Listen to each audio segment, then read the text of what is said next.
मुख्यमंत्री समृद्ध पंचायत राज अभियानांतर्गत महत्त्वपूर्ण आढावा बैठक घेण्यात आली। अभियानांतर्गत विविध स्तरांवरील मूल्यमापन प्रक्रियेला सुरुवात झाली असून त्याबाबत सविस्तर आढावा घेतला। ग्रामीण विकासाला अधिक गती देण्यासाठी राज्यभर राबवण्यात येणाऱ्या या अभियानाच्या प्रभावी अंमलबजावणी संदर्भात संबंधित अधिकाऱ्यांशी सखोल चर्चा केली आणि ग्रामपंचायतीच्या तालुका, जिल्हा आणि विभागस्तरीय मूल्यमापन प्रक्रियेबाबत आवश्यक सूचना दिल्या। सुशासनयुक्त पंचायत, जलसमृद्ध गाव, स्वच्छ व हरित ग्राम व्यवस्था, सामाजिक न्याय तसेच गाव पातळीवरील संस्थांचे सक्षमीकरण या महत्त्वाच्या घटकांवर विशेष लक्ष केंद्रित करण्यात येत आहे। उत्कृष्ट कार्य करणाऱ्या ग्रामपंचायतींना प्रोत्साहन मिळावे आणि गाव पातळीवर विकासाची सकारात्मक स्पर्धा निर्माण व्हावी हा या अभियानामागील मुख्य उद्देश। मूल्यमापन प्रक्रिया अधिक पारदर्शक, गुणवत्तापूर्ण आणि प्रभावी पद्धतीने पार पडावी तसेच ग्रामीण भागातील विकास कामांना अधिक चालना मिळावी यासाठी समन्वयाने कार्य करण्याच्या सूचना यावेळी दिल्या। याप्रसंगी ग्रामविकास व पंचायत राज विभागाचे प्रधान सचिव, सर्व विभागीय आयुक्त, सर्व जिल्ह्यांचे मुख्य कार्यकारी अधिकारी तसेच क्षेत्रीय अधिकारी उपस्थित होते।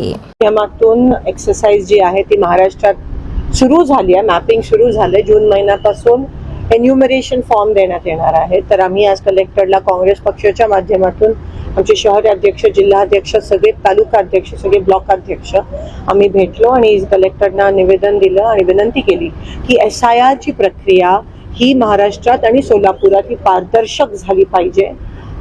BLOs जे आहेत त्यांनी कोणत्याही दबावाखाली जो ऑफिसर नेमणार आहे, जो घरोघरी जाणार आहे, कोणत्याही सत्ताधारी पक्षाकडून कोणत्याही दबावाखाली न येता त्यांनी पारदर्शकपणे ही कामं हे SIR घरोघरी जाऊन केलं पाहिजे। त्यासोबत जी नावं केली जाणार आहेत मुद्दामून, त्याच्यावर आम्ही शंका व्यक्त केली, त्या नावाची पण यादी आम्हाला प्राप्त झाली पाहिजे। तुमच्या माध्यमातून मी सर्व मतदारांना विनंती करते की हे जे BLOs आहेत ते तुमच्या घरी एकदा नाही 3दा येणार आहेत। पण अशी पण शंका वाटते की जे विरोधी पक्षाचे मतदार आहेत त्यांच्या घरी जाणारच नाहीत। म्हणून मतदारांनी सतर्क राहावं। एन्युमरेशन फॉर्म हा सगळ्यांनी भरायला पाहिजे। जरी तुम्ही आधी मतदान केलं असाल तरीही एन्युमरेशन फॉर्म हा सगळ्यांनी भरणं गरजेचं आहे। त्या BLOला सहकार्य करा। जर BLOनी दबाव आणला किंवा तुमचं नाव वगळण्याचा प्रयत्न केला तर लगेच आम्हाला तुम्ही आमच्या संपर्कात येऊ शकता। पण सगळ्या मतदारांनी ह्या बाबतीत सतर्क राहणं, दक्षता घेणं महत्त्वाचं आहे। आणि BLOs आणि कलेक्टरना विनंती करते की कोणत्याही दबावाखाली न येता ही प्रक्रिया अतिशय पारदर्शकपणे झाली पाहिजे। आमच्या पण BLAना सोबत घेऊन प्रत्येक ठिकाणी जाणं गरजेचं आहे। घरी जाण्यासाठी नकार येतात अनेक वेळेस। आणि दुसरं जे आहे की मतदार यादीमध्ये 2002च्या यादीमध्ये त्यांची नावं अनेकांची सापडत नाहीत। अनेक तक्रारी त्याच्या बाबतीत आहेत। खूप नावं जाहीर झाली पाहिजेत आणि मतदार यादी पण BLOंची नावं जाहीर झाले, सगळ्यांकडे लिस्ट आहे, पण ती पब्लिकली वृत्तपत्रामध्ये ती जाहीर झाली पाहिजेत। त्यासोबत मतदारांनी पण सतर्क राहणं की कारण का प्रचंड दबाव येणार आहे। प्रचंड ह्या ठिकाणी नावं कट करण्याचा प्रयत्न आणि षडयंत्र हे सत्ताधारी करणार आहेत, जसं आपण बंगाल आणि बिहारमध्ये बघितलं। म्हणून जर मतदार सतर्क राहिला आणि आम्ही पक्षाच्या माध्यमातून पण सतर्क आहोत, पण आम्ही सतत प्रशासनावर पण दबाव निर्माण करणार आहोत।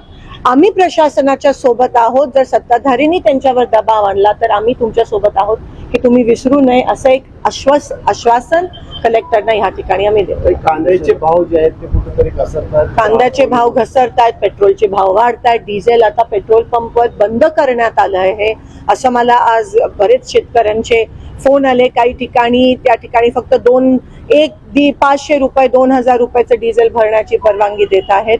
त्यासोबत खत पण त्या ठिकाणी बंद, शेतकऱ्यांना मिळत नाहीये। हे सगळं सुरू असताना आम्ही उद्या जन आक्रोश रस्ता रोको मार्केट यार्डामध्ये सगळे शेतकरी, कारण का जसं मी म्हणाली डोक्यावरनं पाणी गेलं आणि आता लोकांमधून तुम्हाला उद्रेक आणि उठाव, त्याचं पहिलं पाऊल कॉक्रोच जनता पार्टी होतं, पण आता रस्त्यावर पण लोक उतरल्याशिवाय राहणार। सोलापूरच्या बाजारामधली एक पावती भरली शेतकऱ्याची 300 रुपये त्या शेतकऱ्याला भरावे लागले कांद्याचं। आणि अशी एवढी वाईट परिस्थिती आहे आणि कोणाचंही लक्ष या ठिकाणी नाही आहे. आपल्याला दिसून येतं सत्ताधारी मस्त आहेत आणि शेतकरी त्रस्त आहेत. तरी तुम्ही काँग्रेस जनता पार्टीचा उल्लेख केला, त्यांची संस्थापकाला जीवे मारण्याच्या धमक्या येत आहेत, त्यांच्या घराला पोलीस संरक्षण अमेरिकेत दिलं जाऊन मारण्याच्या पण धमक्या येत आहेत त्यांना. आणि तुम्ही बघू शकता की कोणत्याही प्रकारचा विरोध झाला की हे लोक कसे वागतात आणि अहंकारी किती झाले त्याच्यावरून कळतं. पण काँग्रेस जनता पार्टी ही सुरुवात आहे त्या रेव्होल्युशनची, त्या क्रांतीची. लोकांना व्यासपीठ अशी मिळत नाही म्हणून ते सोशल मीडियाचा आता वापर आणि 21 मिलियन फॉलोअर्स त्या काँग्रेस जनता पार्टीला मिळेल. ही सुरुवात आहे आणि हा उद्रेक तुम्हाला येणाऱ्या दिवसात दिसायला मिळेल, बघायला मिळेल.